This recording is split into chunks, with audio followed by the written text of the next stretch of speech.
ವ್ಲಾಗನ್ನು ಇವಾಗ ಮಧ್ಯಾಹ್ನದ ನಂತರ ಶುರು ಮಾಡ್ತಾ ಇದ್ದೀನಿ ಸ್ನೇಹಿತರೆ. ವ್ಲಾಗ್ ಇಷ್ಟ ಆದಲ್ಲಿ ಪ್ಲೀಸ್ ಲೈಕ್ ಕೊಡಿ, ಶೇರ್ ಮಾಡಿ, ಕಾಮೆಂಟ್ ಮಾಡೋದನ್ನು ಮರಿಬೇಡಿ. ಇನ್ನೂ ಯಾರೆಲ್ಲ ಸಬ್ಸ್ಕ್ರೈಬ್ ಮಾಡದೆ ನೋಡ್ತಾ ಇದ್ದೀರಾ, ನಾನು ಒಂದು ಪುಟ್ಟ ಚಾನಲ್ಗೆ ಸಬ್ಸ್ಕ್ರೈಬ್ ಮಾಡೋದ್ರ ಮೂಲಕ ನಿಮ್ಮ ಸಪೋರ್ಟ್ ಮಾಡಿ ಅಂತ ಹೇಳ್ತಾ ಬನ್ನಿ. ಇವತ್ತು ಸಂಕ್ರಾಂತಿ ಹಬ್ಬಕ್ಕೆ, ಸೊ ಹಾಗಾಗಿ ಸಂಕ್ರಾಂತಿ ಹಬ್ಬಕ್ಕೆ ಎಳ್ಳು ಬೆಲ್ಲ ಮಾಡೋದಕ್ಕೆ ಪ್ರಿಪ್ರೇಷನ್ಸ್ ಮಾಡ್ಕೊಳ್ಳೋಣ ಅಂತ. ಈಗ ಸ್ವಲ್ಪ ಕಡಲೆ ಬೀಜ ಎಲ್ಲ ಫ್ರೈ ಮಾಡಿ, ಕೊಬ್ಬರಿ ಎಲ್ಲ ಕಟ್ ಮಾಡಬೇಕು, ಇದೆಲ್ಲ ಮಾಡಬೇಕು. ಸೊ ಹಾಗೆ ವ್ಲಾಗ್ ಶುರು ಮಾಡಿಕೊಂಡೆ. ನಾನೊಂದು 3-4 ಡೇಸಿಂದ ವ್ಲಾಗ್ ಹಾಕೋಕ್ಕಾಗಿಲ್ಲ. ಕೆಲವೊಂದಿಷ್ಟು ವೀಡಿಯೋಸ್ನ ಪೋಸ್ಟ್ ಮಾಡ್ತಾ ಬಂದೆ. ಯಾಕಂದರೆ ನನ್ನ ಬಗ್ಗೆ, ನಾನೀಗ ಒಂದು ವ್ಲಾಗರ್ ಆಗಿ, ಸೊ ನನ್ನ ಬಗ್ಗೆ ಕೆಲವೊಂದು ವಿಷಯಗಳನ್ನು ನಾನು ಶೇರೇ ಮಾಡಿಲ್ಲ. ಮೀನ್ಸ್ ನಾನು ನನ್ನ ಒಂದು ಇಂಟ್ರೊಡಕ್ಷನೇ ಮಾಡಿರಲಿಲ್ಲ ಇಷ್ಟು ದಿನ ಆದ್ರೂ. ಸೊ ಹಾಗಾಗಿ ಕೆಲವೊಂದಷ್ಟು ವೀಡಿಯೋಸ್ನ ಹಾಕಿದೆ. ಈಗ ಮತ್ತೆ ನನ್ನ ಡೈಲಿ ರೊಟೀನ್ ವೀಡಿಯೋನ ಶೇರ್ ಮಾಡ್ತಾ ಇದ್ದೀನಿ. ಆದಷ್ಟು ನೀವು ನನಗೆ ಸಪೋರ್ಟ್ ಮಾಡ್ತೀರಾ ಅಂತ ಭಾವಿಸ್ತೀನಿ. ನೀವೇನಾದರೂ ಸಬ್ಸ್ಕ್ರೈಬ್ ಮಾಡದೆ ನೋಡ್ತಾ ಇದ್ರೆ ಈಗಲೇ ಸಬ್ಸ್ಕ್ರೈಬ್ ಮಾಡ್ಕೊಳ್ಳಿ.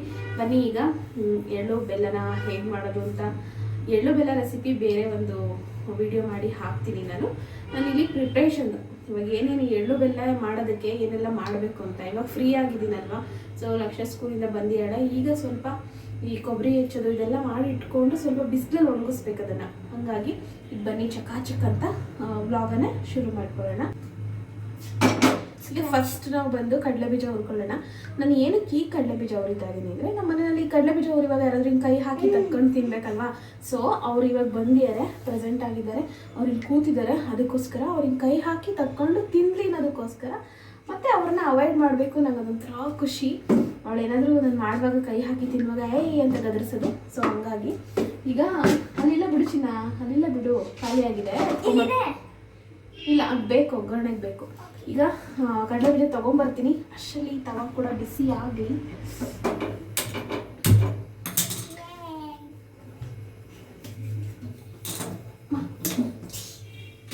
ನಾನು ಎಣ್ಣೆ ಇನ್ನು ಕಡಲೆ ಬೀಜ ಫ್ರೈ ಮಾಡಿ, ಕಾಂಗ್ರೆಸ್ ಕಡಲೆ ಬೀಜ ಬರುತ್ತಲ್ಲ ಅದು ಮಾಡಿ ಸ್ನ್ಯಾಕ್ಸ್ ಬಾಕ್ಸ್ಗೆ ಅಂತ ಕಳಿಸಿದ್ದೀನಿ.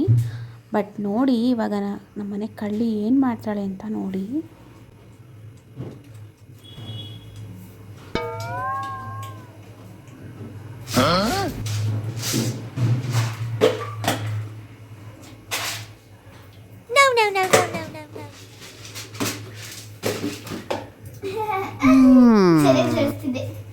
ಕಳ್ಳಿ ಸಿಕ್ಕಿಬಿದ್ದಳು. ಫುಲ್ ಕಟ್ ಆಗ್ಬಿಡುತ್ತೆ. ಸುಮ್ಮನೆ ಕಟ್ ಮಾಡಿ ಕೊಟ್ಟಿದ್ಯಾ, ಬಟ್ ಇದು ಪೇಪರ್ ಕಟ್ ಆಗಿಬಿಟ್ರೆ ಎಲ್ಲ ಸೋರು ಹೋಗ್ತವೆ ನೋಡು. ಅವರು ಹಿಂಗೆ ಪ್ಲಾಸ್ಟರ್ ಹಾಕಿರ್ತಾರಲ್ಲ, ಅದು ಕಟ್ ಮಾಡಬಾರ್ದು. ಆದರೂ ಪೇಪರ್ ಕಟ್ ಆಯ್ತು. ಇವಾಗ ಏನು ಅವತಾರ ಆಡ್ತಾಳೆ ಗೊತ್ತಾ ನನ್ನ ಮಗಳು.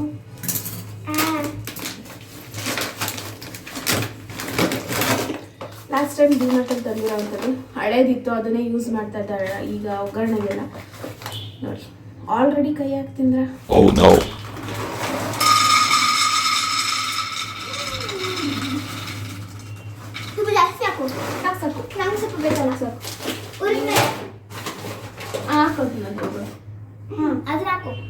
ನೀನು ಹಾಕು ಫಸ್ಟು.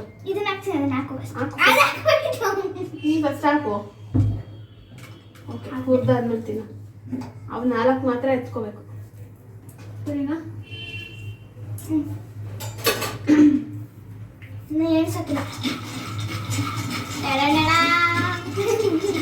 ಈಗ ಬನ್ನಿ ಚಕಾಚಕ್ ಅಂತ ಫ್ರೈ ಮಾಡ್ಕೊಂಡು ಬೇಡ. ಬೇಗ ಬೇಗ ನಾನು ಫ್ರೈ ಮಾಡಿ ತೋರಿಸ್ತೀನಿ ಯಾವ ರೀತಿ ಫ್ರೈ ಮಾಡಬೇಕು ಅಂತ. ನೀನು ಫ್ರೈ ಮಾಡ್ತೀಯಾ? ಓಕೆ, ಫ್ರೈ ಮಾಡಿ. ಅವಳೇ ಫ್ರೈ ಮಾಡ್ತಾಳಂತೆ, ಮಾಡಲಿ. ಮತ್ತು ಬಿ ಕೇರ್ಫುಲ್. ನಾನು ಮಾಡಬಾರ್ದು ಯಾವಾಗಲೂ. ನೋಡು, ಜಸ್ಟ್ ಸ್ವಲ್ಪ ಬಿಸಿ ಆಗ್ಲಿಕ್ಬಿಡು, ಒಂದ್ಸಲ ಟರ್ನ್ ಮಾಡು, ಆ್ಯಂಡ್ ನೆಕ್ಸ್ಟ್ ಹಿಂಗೆ ಮಾಡು. ಬರೀ ಟೀ ಇಡ್ತೀಯ. ಓಕೆ, ಅವ್ರು ಫ್ರೈ ಮಾಡಲಿ. ನಾನು ಅಷ್ಟರಲ್ಲಿ ಕೊಬ್ಬರಿದು ಮೇಲ್ಗಡೆ ಬ್ಲ್ಯಾಕ್ ಇರುತ್ತಲ್ಲ ಅದನ್ನೆಲ್ಲ ತುರ್ಕೊಂಡ್ಬಿಡ್ತೀನಿ.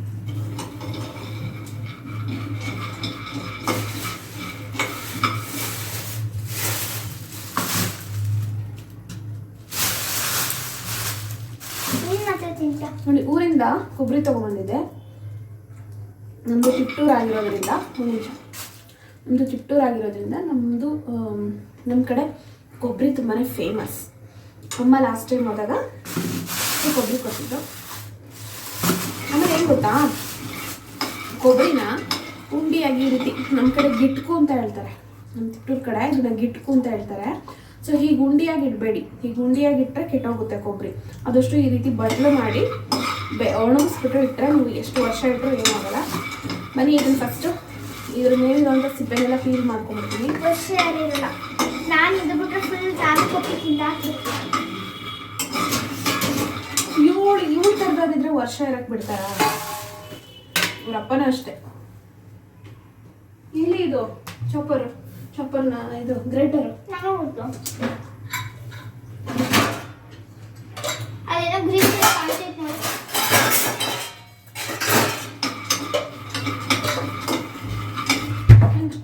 ಗ್ರೇಟರ್ ತಗೊಂಡಿಲ್ವಲ್ಲ ನಾನು? ಇಲ್ಲಿಲ್ವಾ? ಓ ಸಾರಿ.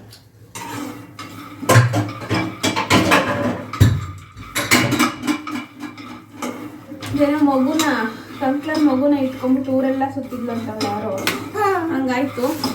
ಇಲ್ಲೇ ಇಟ್ಕೊಂಡಿದೀನಿ. ಆಮೇಲೆ ನಾನು ದೂರದಲ್ಲಿ ನೋಡಿದ್ದೆ, ತಲೆ ಮೇಲೆ ಕೇಕ್ ಇಟ್ಕೊಂಡು ನಾನು ಕೇಕು ನೀವು ಕ್ಲೀನ್ ಮಾಡ್ತೀನಿ ಫಸ್ಟು. ಇವಳು ಫ್ರೈ ಮಾಡಲಿ, ನಾನು ಇದನ್ನು ಗ್ರೇಟ್ ಮಾಡ್ತೀನಿ. ಓಕೆ, ಈಗ 2 in 1 ಕೆಲಸ ಅಂತ ಹೇಳ್ಬೋದು. ಹಾಗೆ ಕಡಲೆಬೀಜ ಫ್ರೈ ಮಾಡಿಕೊಂಡು ಇವಾಗ ಕೊಬ್ಬರಿ ಕೂಡ ಮೇಲ್ಗಡೆ ಇರೋವಂಥ ಸಿಪ್ಪೆ ಎಲ್ಲ ತುರ್ಕೋತಾ ಇದ್ದೀನಿ. ಏನಪ್ಪ ಅಂತಂದರೆ ಈಗ ಸ್ಕೂಲಿಂದ ಬಂದಿರ್ತಾರೆ ಮಕ್ಕಳು, ಅವ್ರ ಪಾಡ್ಗೆ ಅವರು ಒಬ್ಬರೇ ಇದ್ದರೆ ಅವ್ರಿಗೂ ಬೋರ್ ಅನಿಸುತ್ತಲ್ವ.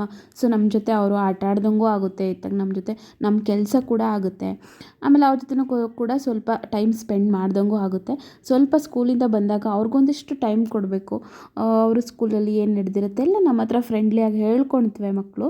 ಸೊ ಏನಾದರೂ ನಾವು ಅವ್ರನ್ನ ಒಂಟಿಯಾಗಿ ಬಿಟ್ಬಿಟ್ಟು ನಮ್ಮ ಪಾಡಿಗೆ ನಾವು ವೀಡಿಯೋ ಅದು ಇದು ಅಂತ ನಾವೇನಾದರೂ ಬ್ಯುಸಿ ಆದ್ವಿ ಅಂತಂದರೆ ಅವ್ರಿಗೂ ಸ್ವಲ್ಪ ಒಂಟಿ ಅನ್ನೋ ಥರ ಫೀಲ್ ಆಗುತ್ತೆ. ಸೊ ಹಾಗಾಗಿ ನಾನು ಆದಷ್ಟು ನನ್ನ ಕೆಲಸದಲ್ಲಿ ಅವಳನ್ನ ಇನ್ವಾಲ್ವ್ ಮಾಡ್ಕೋತೀನಿ. ಏನಕ್ಕೆ ಅಂತಂದರೆ ಕೆಲಸ ಕಲೀಲಿ ಅಂತ ಅಲ್ಲ, ಎಲ್ಲದರ ಬಗ್ಗೆ ಜ್ಞಾನ ಇರಬೇಕು ಮಕ್ಕಳಿಗೆ. ಪ್ರತಿಯೊಂದ್ರ ಬಗ್ಗೆನೂ ಸ್ವಲ್ಪ ಜನರಲ್ ನಾಲೆಡ್ಜ್, ಎಷ್ಟು ನಾವು ಓದೋದಕ್ಕೆ ಎಷ್ಟು ಪ್ರಿಫರೆನ್ಸ್ ಕೊಡ್ತೀವೋ ಜನರಲ್ ನಾಲೆಡ್ಜ್ ಕೂಡ ಅಷ್ಟು ಚೆನ್ನಾಗಿ ಮಕ್ಕಳಿಗೆ ಇಂಪ್ರೂವ್ ಆಗ್ತಾ ಹೋಗಬೇಕು. ಸೊ ಏನು ಗೊತ್ತಿಲ್ಲ ಬರೀ ಓದಿ ಕೆಟ್ಟ ಕೂಚು ಬಟ್ಟ ಅನ್ನೋ ಥರ ಬರೀ ಓದೋದನ್ನೇ ಕಲಿಸ್ಬಾರ್ದು ಸ್ನೇಹಿತರೆ. ಎಲ್ಲದರಲ್ಲೂ ಅವ್ರನ್ನ ಇನ್ವಾಲ್ವ್ ಮಾಡಿಕೊಂಡು ನಾವು ಒಂದಷ್ಟು ಜನರಲ್ ನಾಲೆಡ್ಜ್ನು ಕೂಡ ಅವ್ರಿಗೆ ಹೇಳ್ಕೊಡ್ಬೇಕಾಗುತ್ತೆ. ಸೊ ನೋಡಿ ಫೈನಲಿ ಕಡಲೆಬೀಜ ಹುರ್ಕೊಂಡಿದ್ದೀನಿ. ಸೊ ಹಿಂಗೆ ಗೊತ್ತಾ, ನೀವೇನಾದರೂ ಇಂಡಾಲಿಯಂ ಪಾತ್ರೆಯಲ್ಲಿ ಹುರಿದ್ರಿ ಅಂತಂದರೆ ಕಪ್ಪಾಗುತ್ತೆ ಕಡಲೆಬೀಜ ಒಳಗಡೆ. ಇದು ಕೂಡ ಬೀಜ ಕೂಡ ಕಪ್ಪಾಗುತ್ತೆ, ಹಾಗೆ ಮೇಲೆ ಸಿಪ್ಪೆ ಕೂಡ ಕಪ್ಪಗಾಗುತ್ತೆ. ಈಗ ನೀವಿಲ್ಲಿ ನೋಡ್ಬೋದು, ಸಿಪ್ಪೆ ಆಗಲಿ ಒಳಗಡೆ ನಾನು ಇಲ್ಲಿ ಹುರ್ಕೊಂಡಿರುವಂಥ ಕಡಲೆಬೀಜ ಆಗಿರ್ಬೋದು, ಯಾವುದು ಕೂಡ ಸ್ವಲ್ಪ ಕೂಡ ಬ್ಲ್ಯಾಕ್ ಆಗಿಲ್ಲ. ಎಷ್ಟು ಚೆನ್ನಾಗಿ ಅಂದರೆ ಫ್ರೈ ಆಗಿದೆ ಅಂತ ನೀವೇ ನೋಡಿ. ಆದಷ್ಟು ಮೀಡಿಯಮ್ ಲೋ ಫ್ಲೇಮಲ್ಲಿ ಈ ಥರ ನಾನ್ ಸ್ಟಿಕ್ ಇದಿರುತ್ತೆ ಬಾಣಲಿಗಳ ಮೇಲೆ ಏನಾದರೂ ನೀವು ಕಡಲೆಬೀಜನ ಹುರಿದ್ರಿ ಅಂತಂದರೆ ತುಂಬಾ ಚೆನ್ನಾಗಿ ಅದು ಫ್ರೈ ಆಗುತ್ತೆ ಅಂತ ಹೇಳ್ಬೋದು. ಸೊ ಫೈನಲಿ ಇದನ್ನು ಹುರಿದ್ಬಿಟ್ಟು ಪಕ್ಕಕ್ಕೆ ಇಟ್ಟಿದ್ದೀನಿ. ಅದು ಸ್ವಲ್ಪ ತಣ್ಣಗಾಗಲಿ. ತಣ್ಣಗಾಗೋ ಅಷ್ಟರಲ್ಲಿ ಆಲ್ರೆಡಿ ನನ್ನ ಮಗಳು ಒಂದು 1/4 ಭಾಗ ತಿಂದಿರ್ತಾಳೆ. ಅದರಲ್ಲಿ ಕಡಲೆಬೀಜ ಅಂದರೆ ಮೋಸ್ಟ್ ಫೇವರೇಟ್ ಅಂತ ಹೇಳ್ಬೋದು ಅವಳಿಗೆ. ಅಷ್ಟರಲ್ಲಿ ನಾನೀಗ ಕೊಬ್ಬರಿ ಕೂಡ ತುರ್ಕೊಂಡ್ಬಿಡ್ತೀನಿ.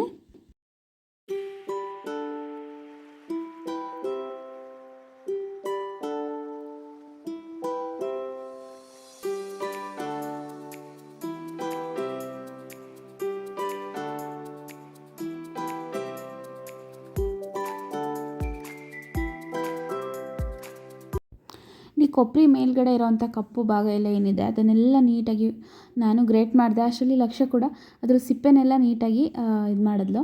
ಸೊ ಅದನ್ನು ಚೆನ್ನಾಗಿ ಇಸ್ಕಿ ಉಜ್ಜಿದ್ರೆ ಸಿಪ್ಪೆ ನೀಟಾಗಿ ಬರುತ್ತೆ. ಸೊ ನೋಡ್ಬೋದು ಎಷ್ಟು ಚೆನ್ನಾಗಿ ಒಂದು ಕಡಲೆಬೀಜನೂ ಕೂಡ ಒಂಚೂರು ಸಿಪ್ಪೆ ಕೂಡ ಇಲ್ಲ, ಅಷ್ಟು ಚೆನ್ನಾಗಿ ಬಂದಿದೆ.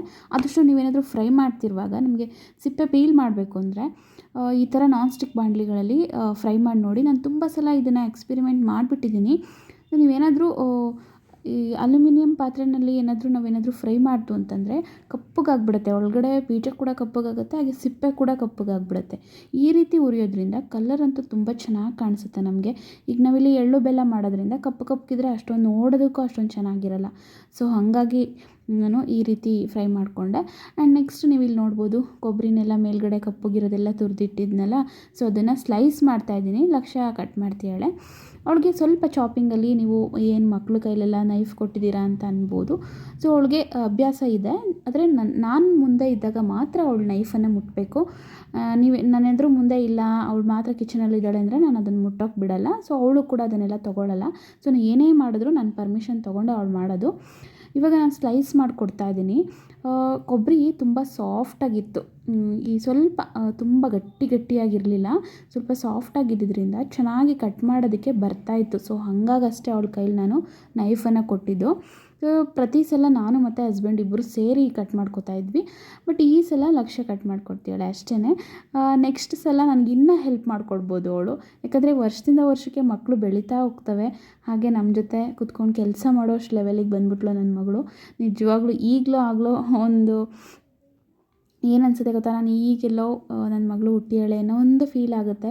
ಸೊ ಎಷ್ಟು ಬೇಗ 10 ಇಯರ್ಸ್ ಕಳೆದೋಯ್ತು ಅಂತಂತ ನನಗೆ ಗೊತ್ತೇ ಆಗಲಿಲ್ಲ ಸ್ನೇಹಿತರೆ. ಅವಳನ್ನು ಬೆಳೆಸೋದಕ್ಕೆ ನಂಗೆ ತುಂಬ ಕಷ್ಟ ಅಂತ ಅನ್ನಿಸ್ಲೇ ಇಲ್ಲ ಯಾವತ್ತೂ. ಯಾಕಂದರೆ ಒಂಥರ ಒಬಿಡಿಯೆಂಟ್ ಡಾಟರ್ ಅವಳು. ಒಬಿಡಿಯೆಂಟ್ ಸ್ಟೂಡೆಂಟ್ ಅಂತ ಹೇಳ್ತಾರೆ, ಬಟ್ ನಾನು ಒಬಿಡಿಯೆಂಟ್ ಡಾಟರ್ ಅಂತ ಹೇಳ್ಬೋದು. ಈಗ ಸ್ವಲ್ಪ ತರಲೆ ತುಂಟಾಟ ಮಾಡ್ತಾಳೆ, ಅಷ್ಟು ಬಿಟ್ಟರೆ ತುಂಬ ಅಷ್ಟೊಂದು ಹಾರಿಬಲ್ಲು ಮತ್ತು ತುಂಬ ಹುಷಾರಿಲ್ದಲೆ ಹುಷಾರು ತಪ್ಪಿ ನನ್ನನ್ನು ಹಿಂಸೆ ಕೊಡೋದು ಆ ಥರದ್ದು ಯಾವತ್ತೂ ಮಾಡಲಿಲ್ಲ ಪಾಪ. ಅದು ನಮ್ಮದು ಸ್ವಲ್ಪ ಒಬ್ಬಂಟಿ ಜೀವನ ಆದ್ರೂ ನನ್ನ ಮಗಳು ತುಂಬ ಚೆನ್ನಾಗಿ ನಮಗೆ ಅವಳೊಂದೊಳ್ಳೆ ಗೋಲ್ಡನ್ ಲೈಫ್ ಥರ ಇತ್ತು ನಮಗೆ ಅವಳನ್ನು ಬೆಳೆಸೋದು. ಇವಾಗೂ ಅಷ್ಟೇ ವರ್ಷದಿಂದ ವರ್ಷಕ್ಕೆ ದೊಡ್ಡವರಾಗ್ತಿರ್ತಾರೆ ಮಕ್ಕಳು ಬೆಳೆದಂಗೆಲ್ಲ ನಮಗೆ ಭಯ ಸ್ಟಾರ್ಟ್ ಆಗುತ್ತೆ. ಅಯ್ಯೋ ನಮ್ಮ ಮಕ್ಕಳು ದೊಡ್ಡವರಾದರು ಅನ್ನೋ ಥರ. ಸೊ ಮಕ್ಳು ಎಷ್ಟು ಬೇಗ ದೊಡ್ಡವರಾಗ್ತಾರೆ. ಹೆಣ್ಮಕ್ಳು ಅಂದರೆ ತಿಪ್ಪೆ ಮೇಗಳು ಕಸ ಅಂತ ಹೇಳ್ತಾರಲ್ವ ಹಳ್ಳಿ ಕಡೆ. ಸೊ ಹಾಗೆ ಬೇಗ ಬೆಳ್ಕೊಂಬಿಡ್ತವೆ. ನನ್ನ ಮಗಳಿಗೆ ಎಷ್ಟು ಬೇಗ 10 ವರ್ಷ ಆಯ್ತಪ್ಪ ಅನಿಸುತ್ತೆ. ಇನ್ನು ಜಸ್ಟ್ ಇನ್ನೊಂದು ವೀಕ್ ಇದೆ ಅಷ್ಟೇ ಅವಳ ಬರ್ಡೇ. ಈ ಬರ್ತಡೇ ಮುಗಿದ್ರೆ ಅವಳಿಗೆ 10 ವರ್ಷ ಕಂಪ್ಲೀಟಾಗಿ 11ನೇ ವರ್ಷಕ್ಕೆ ಅವಳು ಕಾಲಿಡ್ತಾಳೆ.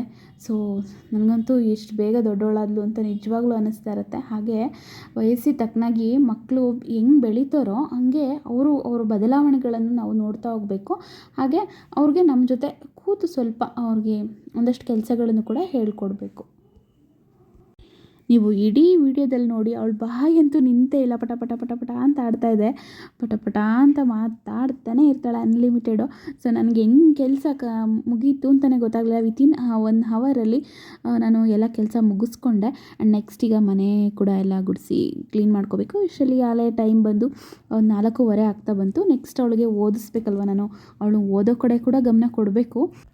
ಮತ್ತು ನಾನು ನೆಕ್ಸ್ಟ್ ಯಾವುದಾದ್ರು ಒಂದು ವೀಡಿಯೋದಲ್ಲಿ ಅವಳ ಸ್ಟಡಿ ರೊಟೀನ್ ಹೇಗಿರುತ್ತೆ, ನಾನು ಯಾವುದೇ ಟ್ಯೂಷನಿಗೆ ಕಳಿಸ್ದಲೇ ಅವಳನ್ನು ಹೇಗೆ ಮನೆಯಲ್ಲೇ ಕೂರಿಸ್ಕೊಂಡು ಓದಿಸ್ತೀನಿ ಮತ್ತು ಈ ಥರದನ್ನೆಲ್ಲ ನಾನು ಶೇರ್ ಮಾಡ್ತೀನಿ. ಓಕೆ ಸ್ನೇಹಿತರೆ, ಈಗ ಕೊಬ್ಬರಿ ಮತ್ತು ಕಡಲೆ ಬೀಜದ ಕೆಲಸ ಮುಗೀತು. ಕಡಲೆ ಬೀಜ ಎಲ್ಲ ಹುರಿದು ಸಿಪ್ಪೆ ತೆಗೆದಿಟ್ಕೊಂಡಿದ್ದೀನಿ. ಹಾಗೆ ಕೊಬ್ಬರಿ ಕೂಡ ಕಟ್ ಮಾಡಿ ಇಟ್ಕೊಂಡಿದ್ದೀನಿ. ಇನ್ನು ಮೇಲೆ ತುರಿದಿರೋವಂಥ ಇದೇನಿದೆ ಇದಕ್ಕೆ ಇದನ್ನು ಬಿಸಾಕುವಂಥ ಅವಶ್ಯಕತೆ ಇಲ್ಲ. ಬೇಕು ಅಂದರೆ ಹಾಗೆ ಇಡ್ಬೋದು. ಇಟ್ಕೊಂಡು ನೀವು ಪುಳಿಯೋಗರೆ ಮಾಡ್ತೀರಲ್ವಾ, ಅವಾಗ ಹಾಕ್ಕೋಬೋದು. ಬಿಸಿಬೇಳೆ ಬಾತ್ಗೆ ಹಾಕ್ಕೋಬೋದು. ಇದು ಅಥವಾ ಡೆಸಿನೇಟೆಡ್ ಬ್ಲಾಕ್ ಇರುತ್ತೆ, ಅದಾಗಲ್ಲ. ಅಥವಾ ಇವಾಗಲೇ ಬೆಲ್ಲನ ಸ್ವಲ್ಪ ಗ್ರೇಟ್ ಮಾಡ್ಬಿಟ್ಟು ಹಾಕೊಂಡು ತಿಂದರೆ ಸಕ್ಕದಾಗಿರುತ್ತೆ. ಅಲ್ಲಿ ಬೆಲ್ಲ ಎತ್ಕೊಂಬರು ಹಾಕ್ಕೊಡ್ತೀನಿ ತಿನ್ನುವಂತೆ, ತುಂಬ ಚೆನ್ನಾಗಿರುತ್ತೆ. ಇದರೊಳಗಡೆ ಸ್ವಲ್ಪ ಎಳ್ಳು ಪುಡಿ ಮಾಡಿ ಹಾಕಿದ್ರೂ ಅಷ್ಟೇ ಸಕ್ಕದಾಗಿರುತ್ತೆ ಟೇಸ್ಟು. ಈ ರೀತಿ ಗ್ರೇಟ್ ಮಾಡಿರೋದನ್ನ ಆದಷ್ಟು ಕೆಲವೊಬ್ರು ಎಸ್ದು ಬಿಡ್ತಾರೆ, ಬಟ್ ಚೆನ್ನಾಗಿರುತ್ತೆ ಇದು. ಅಷ್ಟೇನು ಚಿಕ್ಕದೊಂದು ಉಂಡೆ ತಗೊಂಬ, ಮೇಲೇ ಇದೆ ನೋಡು. ಏನು ಗೊತ್ತಾ, ಕಡಲೆ ಬೀಜ ಹುರಿದು ಅದನ್ನ ಸಿಪ್ಪೆ ಎಲ್ಲ ತೆಗೆದು ಇವಳಿಗೆ ಸಿಕ್ಕೋ ಹಂಗೇನಾದರೂ ಇಟ್ಟೆ ಅಂತಂದರೆ ಎಲ್ಲ ಮುಗಿಸ್ಬಿಡ್ತಾಳೆ ತಿಂದು. ಸೊ ಮೇಲೆ ಎತ್ತಿಟ್ಟೆ. ಹಾಗೆ ಈಗ ಸ್ವಲ್ಪ ಇದಕ್ಕೆ ಬೆಲ್ಲ ಗ್ರೇಟ್ ಮಾಡಿ ಹಾಕ್ತೀನಿ, ತುಂಬ ಚೆನ್ನಾಗಿರುತ್ತೆ. ನೋಡಿದ್ದೀನಿ ಎಲ್ಲಿ ಇಟ್ಟಿದ್ದೀಯ ಅಂತ. ಹಾಂ ನೋಡಿದ್ರೆ ಅನ್ಕೊತಿದ್ದೇನೆ. ಗ್ರೇಟರಲ್ಲಿ ಇರ್ತಾವೆ. ನಾಚೆ ಹೋದಾಗ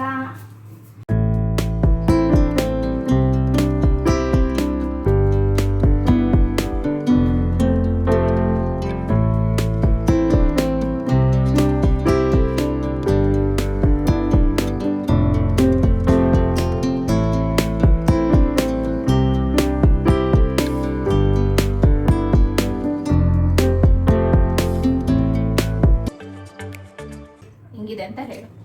ಹಿಂಗಿದೆ ಚೂರು ಲೇಟಾಗಿ ತಿನ್ನೋದು, ಬೇಗ ತಿನ್ನಲ್ಲ. ಹೆಂಗೆ ಅಂದರೆ ಈ ಸಿಹಿ ಕಹಿ ಜನರು ಅಂತಾರಲ್ಲ ಆ ಥರ ತಿಂದು ಸವಿದು ಫ್ಲೇವರ್ಸ್ ಎಲ್ಲ ಒಂದು ಈ ಉಳಿರೋ ಬಾಡಿ ಕಣಗಳು ಸ್ಟಮಕ್ ಹೋಗಿ ಎಲ್ಲ ಕಣದಲ್ಲೂ ಬೆರೆತು ಹಿಂಗೆ ಸಿಹಿ ಕಹಿ ಚಂದ್ರ ಹೇಳ್ದಂಗೆ ಹೇಳು. ಸೂಪರ್ ಸೂಪರ್ ಅಂತಾನೆ. ಚೆನ್ನಾಗಿರುತ್ತೆ, ವೇಸ್ಟ್ ಮಾಡಬೇಡಿ. ಏನಪ್ಪ ಇವ್ರು ಇಷ್ಟೊಂದು ಕಂಜೂಸು, ಇದನ್ನು ಬೆಲ್ಲ ಹಾಕಿ ತಿಂತಾ ಇದ್ದಾರೆ ಅಂತ ಅನ್ಕೋಬೇಡಿ. ನಾವು ತುಂಬ ಸಲ ಇದನ್ನು ಎಕ್ಸ್ಪೆರಿಮೆಂಟ್ ಮಾಡಿನೇ ಹೇಳ್ತಾ ಇರೋದು. ಸೊ ಚೆನ್ನಾಗಿರುತ್ತೆ. ಕೆಲವೊಬ್ರು ಇದು ತುರ್ದ್ಬಿಟ್ಟು ಕಪ್ಪುಗಿದೆ ಅಂತ ಬಿಸಾಕ್ಬಿಡ್ತೀರಾ. ಅದಕ್ಕೆ ಕಲ್ಪವೃಕ್ಷ ಅನ್ನೋದು ತೆಂಗಿನ ಮರನ ಕಲ್ಪವೃಕ್ಷಕ್ಕೆ ಹೋಲಿಸ್ತಾರೆ. ಅಲ್ಲ, ಕಲ್ಪವೃಕ್ಷ ಅಂತ ಹೇಳ್ತಾರೆ ತೆಂಗಿನ ಮರನ. ಯಾಕಂದ್ರೆ ತೆಂಗಿನ ಮರದಲ್ಲಿ ಯಾವುದು ಕೂಡ ಇದು ಯೂಸ್ ಆಗಲ್ಲ ಅಂತ ಒಂದು ಪಾರ್ಟ್ಸೇ ಇಲ್ಲ. ರೂಟ್ಸ್ ಕೂಡ ಯೂಸ್ ಆಗುತ್ತೆ. ಹೆಂಗೆ ಅಂದ್ರೆ ಮರ ಬಲ್ತು ಅಕಸ್ಮಾತ್ ದೊಡ್ಡದಾಗಿ ತುಂಬಾ ಅಳ್ಮರ ಅಂತ ಹೇಳ್ತೀವಿ ನಮ್ಮ ಕಡೆ.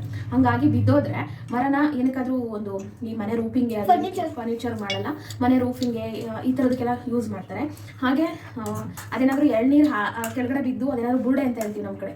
ಆ ರೀತಿ ಆದ್ರೆ ಅದನ್ನ ಒಲೆ ನೀರು ಕಾಯಿಸೋಕೆ ಒಲೆ ಎಳ್ನೀರು ಕುಡಿತೀವಿ, ಕಾಯಿ, ಕೊಬ್ಬರಿ. ಆ್ಯಂಡ್ ನೆಕ್ಸ್ಟ್ ಎಳ್ನೀರಂತೂ ನಿಜವಾಗ್ಲೂ ಹೇಳ್ತೀನಿ, ಎಳ್ನೀರು ಮತ್ತು ತಾಯಿ ಹಾಲು ಇವೆರಡನೇ, ಕಲಬೆರಕೆ ಇಲ್ಲ ಅಂದರೆ ಇವೆರಡನೇ ಅಂತ ಹೇಳ್ಬೋದು. ಸೊ ಅಂಥ ಕಲ್ಪವೃಕ್ಷ ನಾಡಲ್ಲಿ ಹುಟ್ಟಿರೋರು ನಾವೇ ಪುಣ್ಯವಂತರು ಅಂತ ಹೇಳ್ಬೋದು ಅಲ್ವಾ ಚಿನಿ? ನಮ್ಮ ಕಡೆ ತುಂಬ ಫೇಮಸ್ಸು.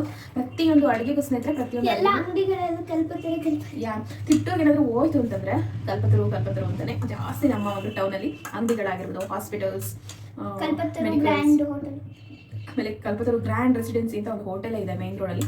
ಸೊ ಹೀಗೆ ಕೆಲವೊಂದು ಅಂಗಡಿಗಳಿಗೆಲ್ಲ ಕಲ್ಪತರು ಅಂತಲೇ ನೇಮ್ ಇಟ್ಟಿರ್ತಾರೆ. ಅದಕ್ಕೆ ಕನ್ನಡ ಕಲ್ಪವೃಕ್ಷ ಕಲ್ಪತರು ನಾಡು ನಮ್ಮ ತಿಪಟೂರು ಅಲ್ವಾ? ನಾವು ಅದಕ್ಕೆ ಅದರಲ್ಲಿ ವೇಸ್ಟ್ ಮಾಡುವಂಥ ಯಾವ ಒಂದು ಇದು ಇಲ್ಲ. ಇದರಲ್ಲಿ ತೆಂಗಿನ ಮರದಲ್ಲಿ ವೇಸ್ಟ್ ಮಾಡ್ತೀವಿ ಅನ್ನೋ ಒಂದು ಯಾವ ವಸ್ತುನೂ ಇಲ್ಲ. ತುಂಬ ಚೆನ್ನಾಗಿರುತ್ತೆ, ತಿಂದು ನೋಡಿ. ನಾವು ಜಾಸ್ತಿ ಯೂಸ್ ಮಾಡ್ತೀವಿ ಕೋಕೋನಟ್ನ ಏನಕ್ಕೆ ಅಂತಂದರೆ ಪ್ರತಿಯೊಂದು ಅಡುಗೆಗೂ ನಾವು ಕೋಕೋನಟ್ ಹಾಕ್ತೀವಿ. ಕೆಲವು ಕೇಳ್ತಾರೆ ಇದಕ್ಕೆ ಕಾಯಿ ಹಾಕ್ತೀರಾ ಅಂತ. ಹೌದು, ಪ್ರತಿಯೊಂದಕ್ಕೂ ಕಾಯಿ ಹಾಕ್ತೀವಿ.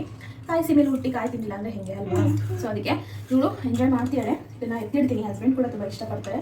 ಸೊ ಇದು ಎತ್ತಿಡ್ತೀನಿ. ಆ್ಯಂಡ್ ನೆಕ್ಸ್ಟ್ ಈಗ ಅಡುಗೆ ಮನೆಯನ್ನು ನಾನು ಫಸ್ಟ್ ಕ್ಲೀನ್ ಮಾಡಬೇಕು. ಇವತ್ತು ಸಾಂಬಾರು ಮಾಡಿಲ್ಲ, ಸ್ವಲ್ಪ ದಾಲ್ ಇತ್ತು, ಚಪಾತಿ ದಾಲ್ ಮಾಡಿದ್ದೆ. ಸ್ವಲ್ಪ ದಾಲ್ ಇತ್ತು, ಇದರಲ್ಲೇ ರೈಸ್ ಊಟ ಮಾಡ್ಕೊಂಡ್ವಿ. ಈಗೇನಾದರೂ ಸಾಂಬಾರು ಮಾಡಬೇಕು. ಏನು ಸಾಂಬಾರು ಮಾಡೋದು ಅಂತ ಯೋಚನೆ ಮಾಡ್ತೀನಿ. ಏನು ಮಾಡ್ತೀನಿ ವಿಡಿಯೋ ಇಷ್ಟ ಆದಲ್ಲಿ please like, share and comment. Don't forget to subscribe our channel. Please subscribe ಮಾಡ್ಕೊಳ್ಳಿ. Thanks for watching. Bye.